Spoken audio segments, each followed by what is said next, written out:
Hello friends, welcome to rank ready. और मैं आज बहुत ही इम्पोर्टेंट टॉपिक आप सबके लिए लेके आया हूँ, जो कि सभी को बहुत परेशान करता है। तो कोशिश करिएगा लास्ट तक मुझे सुनने की। और ये जो टॉपिक है, ये आप किसी भी फील्ड में हैं, आप एस्पिरेंट हैं, आप बिजनेसमैन हैं, आपको किसी कंपनी में काम कर रहे हैं, मल्टीनेशनल में हैं, आप कॉरपोरेट में हैं, किसी भी फील्ड में हैं, किसी भी सेक्टर में हैं, तो आपके लिए बहुत ही इम्पोर्टेंट है ये। तो इसको प्लीज़ आप कोशिश करिएगा लास्ट तक सुनने का। जो आज का टॉपिक मैं लेके आया हूँ स्पेशली एस्पिरेंट्स के लिए, वो है एंग्ज़ायटी। अब एंग्ज़ायटी एक ऐसा इश्यू है जो कि सभी को बहुत परेशान करता है हालाँकि, और इसके बहुत सारे कॉज़ेज़ हैं। मैं बहुत ज़्यादा साइंटिफिक डिटेल में नहीं जाऊँगा, उस डिटेल में नहीं जाऊँगा जो कि आपको इंटरनेट पे चैट जीपीटी पे आप आराम से आपको मिल जाएगी। उस डिटेल में नहीं जाऊँगा, मैं रियल लाइफ़ की चीज़ों को आपको बताऊँगा जिससे कि आप इसको कैसे डील कर सकते हैं, ठीक है? तो एंग्ज़ायटी एस्पिरेंट्स की लाइफ़ में, एस्पिरेंट्स का मतलब मेरा सिर्फ़ और सिर्फ़ सिविल सर्विसेज़ के एस्पिरेंट्स नहीं है कि आप खाली ये समझिए कि जो आईएएस, पीसीएस के एस्पिरेंट्स हैं, मैं उन्हीं के लिए सिर्फ़ बात कर रहा हूँ। आप एस्पिरेंट्स हैं, किसी भी फ़ील्ड के एस्पिरेंट हैं, ये आपके लिए बहुत ही इम्पोर्टेंट है, ठीक है? तो ये जानना कि एंग्ज़ायटी को डील कैसे करना है, ठीक है? अब एंग्ज़ायटी के कुछ कॉज़ेज़ होते हैं, जैसे फ़िज़िकल कॉज़ेज़ कि आप ठीक से सो नहीं पा रहे हैं, आप बहुत कमज़ोर हैं, आपके हार्मोनल इश्यूज़ हैं, तो आप बहुत बीमार रहते हैं। ये कॉज़ेज़ हो सकते हैं कि आप लगातार एंग्ज़ायटी में रहते हैं। दूसरा कॉज़ हो सकता है मेंटल कॉज़, ठीक है? मेंटल कॉज़ होते हैं जहाँ पे आप माइंड को लगातार ओवरथिंकिंग में एंगेज रखे हुए हैं। मेंटल कॉज़ जैसे कि फैमिली प्रेशर है, अ, सोसाइटल प्रेशर है, ठीक है? पीयर प्रेशर है, मेंटल कॉजेज़ हैं। आपके फैमिली में मान लीजिए रोज़ झगड़े हो रहे हैं, तो उस वजह से आप लगातार परेशान चल रहे हैं, ठीक है? मेंटली आप कुछ सोच रहे हैं लगातार, तो इस वजह से आप परेशान चल रहे हैं, मेंटल कॉज़ हो गया। आपके इमोशनल कॉजेज़ हो सकते हैं। इमोशनल कॉज़ हो सकता है जैसे कि आपका लव लाइफ़ बहुत ख़राब चल रही है, आपके रिलेशनशिप प्रॉब्लम चल रहे हैं, आपके अपने पेरेंट्स से बहुत स्ट्रेस में हैं आप, आपके अपने दोस्तों से आप बहुत ज़्यादा आपके रिलेशन अच्छे नहीं हैं। उस वजह से आप लगातार आप एंग्ज़ायटी झेल रहे हैं, ब्रेकअप हुआ है आपका, या आपके रिलेशनशिप में कोई प्रॉब्लम चल रही है, तो उस वजह से आप एंग्ज़ायटी को फ़ेस कर रहे हैं। अब जनरली एस्पिरेंट्स के साथ क्या होता है कि एस्पिरेंट्स जो है वो मेंटल कॉजेस से जो है ज़्यादा पीड़ित रहते हैं। जैसे कि फ़ियर ऑफ फेलियर, ठीक है? अच्छा, पहले तो मैं आपको ये बता दूँ कि एंग्ज़ायटी और स्ट्रेस में बहुत डिफ़रेंस होता है। बहुत सारे लोग अपने स्ट्रेस को एंग्ज़ायटी मानते हैं, बहुत सारे लोग एंग्ज़ायटी को स्ट्रेस मानते हैं। एंग्ज़ायटी क्या है? एक पर्सिस्टेंट फीलिंग ऑफ स्ट्रेस है। आप जब स्ट्रेस क्या है, आप थोड़ी देर के लिए फ़ील किए, 1 दिन के लिए फ़ील किया, अगले दिन आप नॉर्मल हैं, कोई दिक्कत नहीं है। एंग्ज़ायटी क्या है? आप लगातार ऑलमोस्ट रोज़ ही खराब फ़ील कर रहे हैं, बहुत ही नेगेटिव फ़ील कर रहे हैं, आपको अच्छा नहीं, फ़ियरफुल फ़ील कर रहे हैं लगातार, तो वो एंग्ज़ायटी की प्रॉब्लम है। आप डे टू डे लाइफ़ में आप फ़ेस नहीं कर पा रहे हैं चीज़ों को, तो उसे एंग्ज़ायटी कहते हैं। हर एक चीज़ को नेगेटिवली ले ले रहे हैं, वो ड्यू टू एंग्ज़ायटी होता है, ठीक है? स्ट्रेस हो सकता है कि एक मीन टाइम के लिए हो सकता है कि आपकी किसी से झगड़ा हुआ, आप बहुत बुरा फ़ील कर रहे हैं, फिर आप 2 घंटे बाद आप ठीक हैं, ठीक है? वो हो सकता है स्ट्रेस है।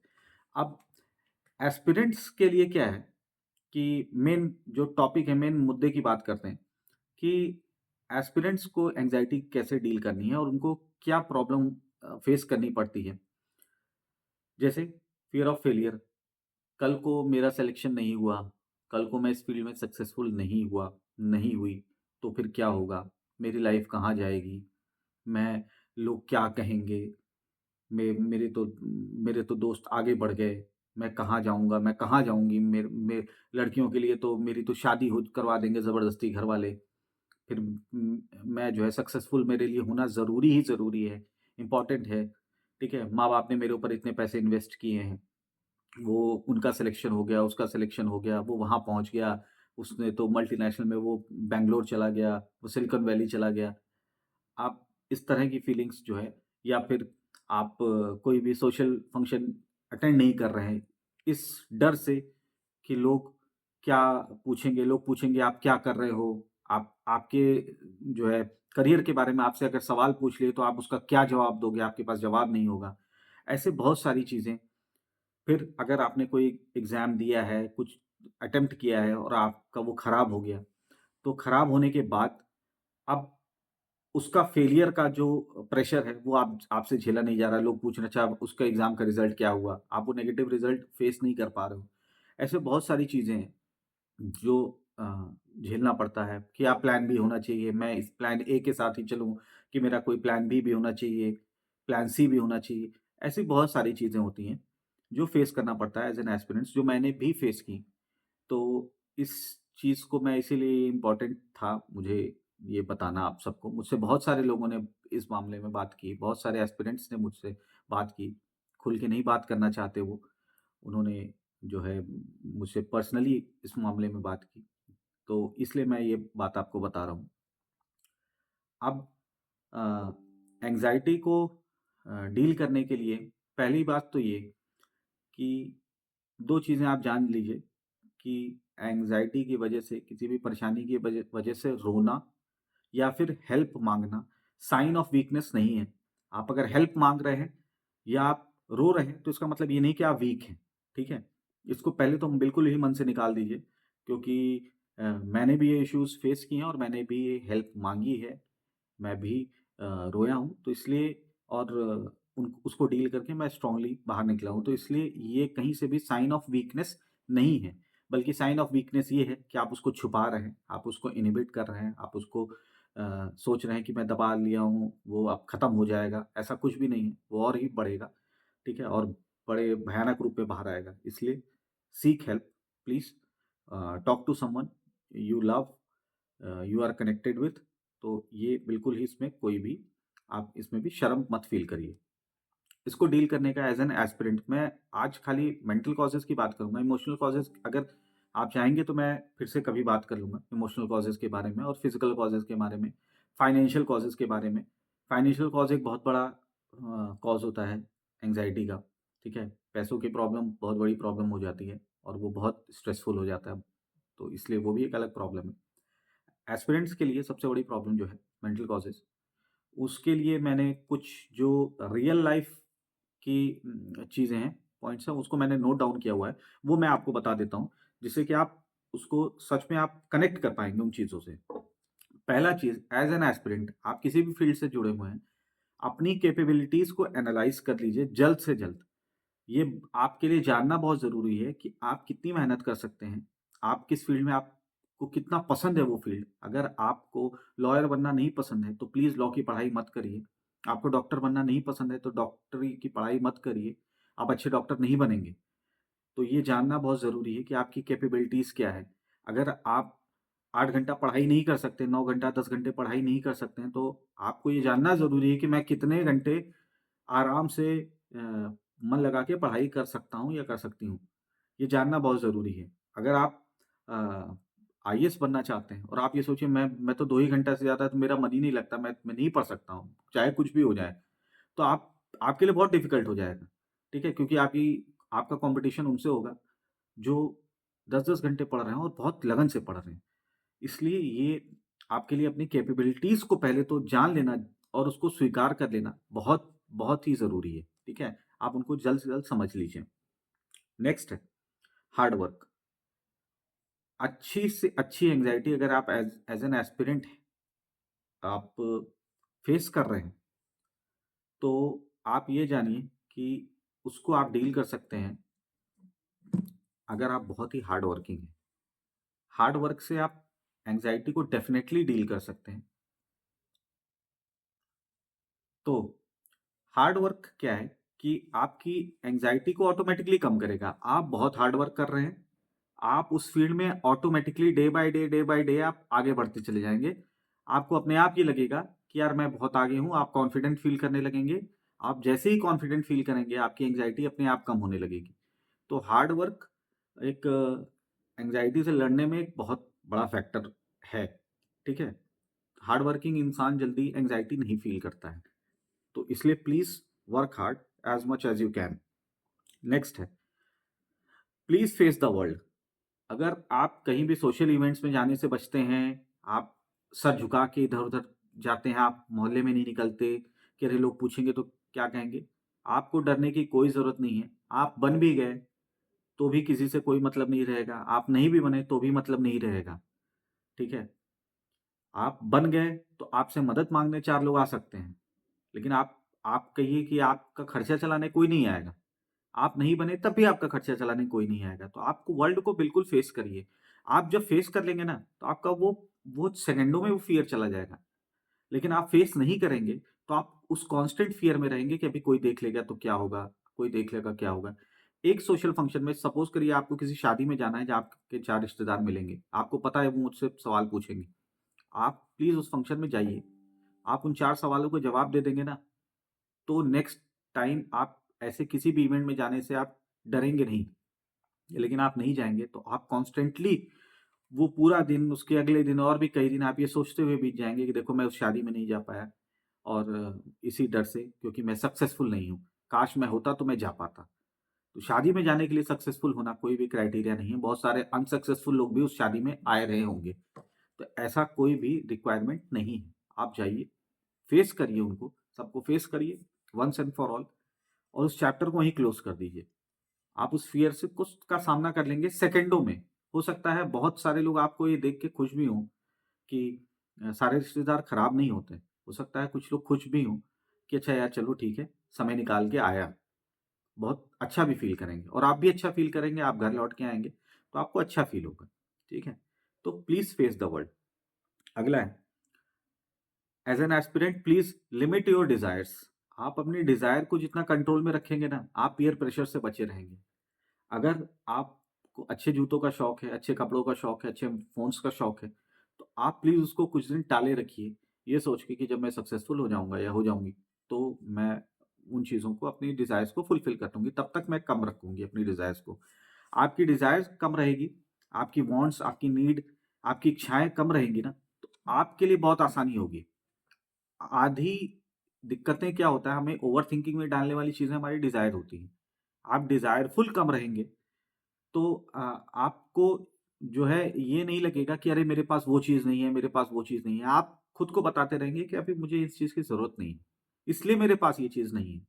मुझे इसकी ज़रूरत नहीं है, मुझे ज़रूरत होगी। अभी मेरा काम ₹500 की शर्ट में चल जा रहा है। जब मेरे पास बहुत पैसे होंगे, जब मैं बहुत सक्सेसफुल हो जाऊँगा, तब मैं 5000 की शर्ट पहनूँगा। अभी मेरा काम 500 की शर्ट से चल जा रहा है। इससे आपके पेरेंट्स पे भी आपके घरवालों पे भी बोझ कम पड़ेगा, फाइनेंशियल बोझ कम पड़ेगा। तो वो भी आपको इस चीज़ के लिए एप्रिशिएट करेंगे। वो भी प्राउड फ़ील करेंगे कि हाँ, अगर ये तैयारी में है, ये किसी चीज़ की प्रिपरेशन कर रहा है, ये किसी फ़ील्ड से जुड़ा हुआ है या जुड़ी हुई है, तो उन उन चीज़ों को वो भी वैल्यू देंगे। नहीं तो उनको भी ये बार-बार लगेगा कि जो है इसकी इसकी नीड्स तो है ₹1,00,000 की हैं और मेहनत, फिर वो आपकी मेहनत को जज करेंगे। इसलिए आपके लिए ज़रूरी है कि आप अपनी डिज़ायर्स को लिमिट रखिए until and unless you get successful. आप सक्सेसफुल हो जाते हैं फिर आप द वर्ल्ड इज़ योर्स। ठीक है? अगला अगली बात जो है वो ये है कि फिज़िकल एक्टिविटी में प्लीज़ एंगेज करिए। पार्क में जाइए, जिम जाइए, दौड़ने जाइए, अपने आप को फिज़िकली इन्वॉल्व रखिए। फिज़िकल एक्टिविटी क्या है, बहुत सारे हार्मोन्स रिलीज़ करते हैं, हैप्पी हार्मोन्स रिलीज़ करती हैं, जिससे कि अ, आपका स्ट्रेस लेवल कम रहेगा हमेशा। तो फिज़िकल एक्टिविटी में हमेशा इन्वॉल्व रहिए, टहलिए, पार्क्स वगैरह में जाने से क्या होता है कि आपको फ्रेश एयर मिलती है, ठीक है? सोशली आप 4 लोगों से मिलते हैं, बच्चों को हँसते हुए देखते हैं, आपका सबकॉन्शियस माइंड माइंड हमेशा अच्छी चीज़ों के लिए, पॉज़िटिविटी के लिए एक्टिवेटेड रहता है। तो हमेशा फिज़िकल एक्टिविटी में एंगेज रहिए, कोशिश करिए एज़ एन एस्पिरेंट। कोई ज़रूरी नहीं है कोई महँगा जिम जॉइन करने की।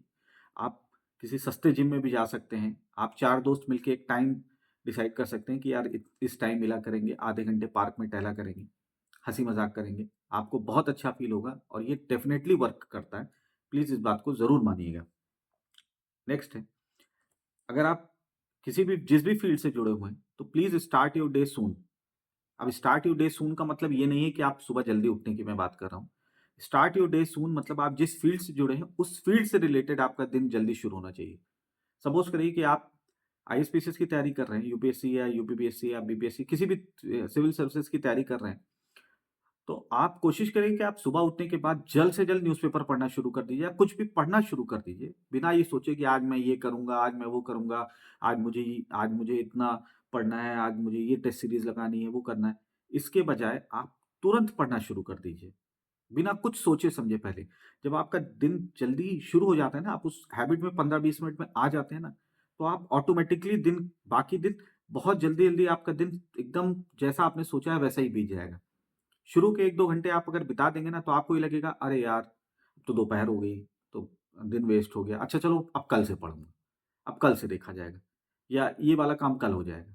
तो आपको ये लगता है कि आपका वो दिन वेस्ट हो गया। ऑटोमैटिकली दिमाग ये बताता है। तो well begin is half done.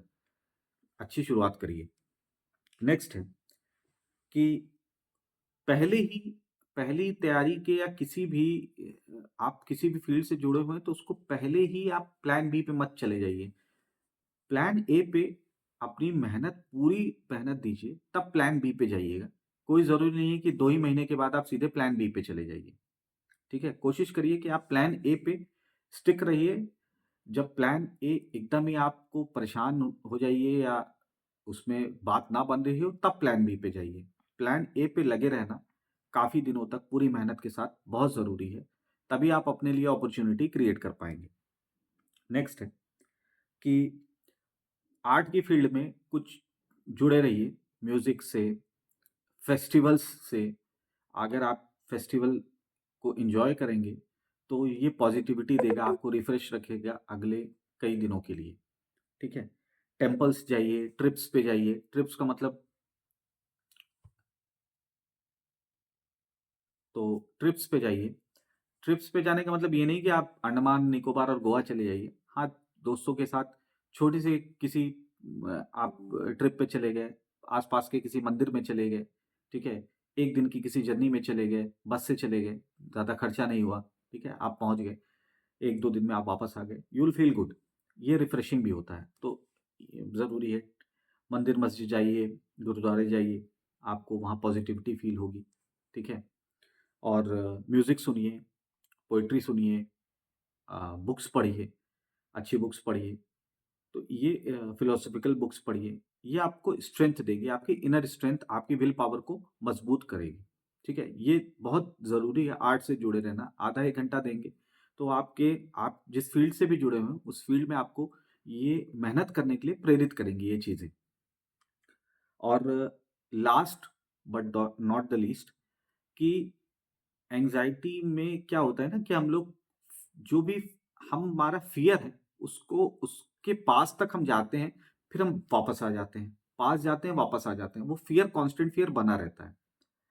आप कभी भी कितनी भी एंग्ज़ायटी हो, आप कितनी प्रॉब्लम में हो, आप फाइनली आप सोच लीजिए फाइनल डेस्टिनेशन क्या है। आप सोच लीजिए अच्छा अब मेरा सिलेक्शन नहीं हुआ, फिर क्या होगा? अच्छा फिर मैं तो अच्छा फिर मुझे तो दूसरी जॉब करनी पड़ेगी। अच्छा तो फिर बाकी लोग तो आगे चले गए, चलो चले गए। चलो मैंने दूसरी जॉब कोई पकड़ ली। हाँ, चलो मैं अब 20,000 रुपए महीना कमा रहा हूँ। ठीक है? अब क्या मेरा बर्थडे नहीं आएगा तब? क्या मेरे लिए होली-दिवाली नहीं होगी? मैं मैं जो है सस्ते कपड़े पहनूँगा, मैं सस्ती चीज़ें इस्तेमाल करूँगा, ठीक है? मेरे पास फाइनेंशियली क्रंच होगा, लोग मुझे ये मानेंगे कि अच्छा इसने ये इस चीज़ में आगे जाना चाहता था लेकिन ये नहीं कर पाया। ज़्यादा से ज़्यादा यही हो सकता है, ना आपको फांसी होने वाली है, ना आपको उम्र कैद होने वाली है, ना कोई आके आपको परमवीर चक्र देने वाला है, ना आप बन जाएँगे तब भी आपको कोई आके अवार्ड देने वाला है कि अच्छा सोसाइटी आके आपके रिश्तेदार आके आपके नियर एंड डियर वन्स जो है ना, वो आपके साथ हमेशा ही रहेंगे। वो आप चाहे कुछ भी बन जाइए या आप कुछ भी मत बनिए, तब भी आपके माँ-बाप आपको उतना ही प्यार करेंगे। तो बेटर है कि आप अपने फ़ियर को एक बार को सोच ही लीजिए कि अच्छा हो गया तो नेगेटिव थॉट्स को एकदम फेस ही कर लीजिए और फेस करके वापस आ जाइए। फिर आप सोचिए कि नहीं मैं ऐसा होने ही नहीं दूँगा, मैं पूरी कोशिश करूँगा। तो इसलिए ये ज़रूरी है कि आप प्रेज़ेंट में रह के आप फ्यूचर को सेकंडों में जितना खराब एनालाइज़ कर सकते हैं, करके वापस आ जाइए। 4 सेकंड में, 5 सेकंड में आपका ये काम हो जाएगा। लेकिन आपको ज़रूरी नहीं कि आप अ, कई-कई दिनों तक, महीनों तक उसी फ़ियर में, उसी डर में ज़िंदगी बिताइए। इसलिए एज़ एन एस्पिरेंट ये बहुत ज़रूरी है कि आप इन चीज़ों को फ़ॉलो करिए। होपफुली आपको मदद मिलेगी और मेरी तरफ से बेस्ट विशेज़ हैं। एंग्ज़ायटी एक बहुत ही इम्पोर्टेंट चीज़ है, जो सभी लोग फेस करते हैं। मैंने बहुत फेस की, इसलिए मुझे इसको जो मैंने जिस जिन चीज़ों से इसको टैकल किया, सक्सेसफुली टैकल किया, इसलिए मैं आपको उन चीज़ों से बता रहा हूँ। आप प्लीज़ इसको फ़ॉलो करिएगा, होपफुली आप लोगों को ज़रूर मदद मिलेगी एंड होपफुली हम लोग जल्द मिलेंगे किसी और टॉपिक के लिए। बाकी तैयारी से रिलेटेड चीज़ों के लिए प्लीज़ आप चैनल को फ़ॉलो करते रहिए। थैंक यू एंड जय हिंद।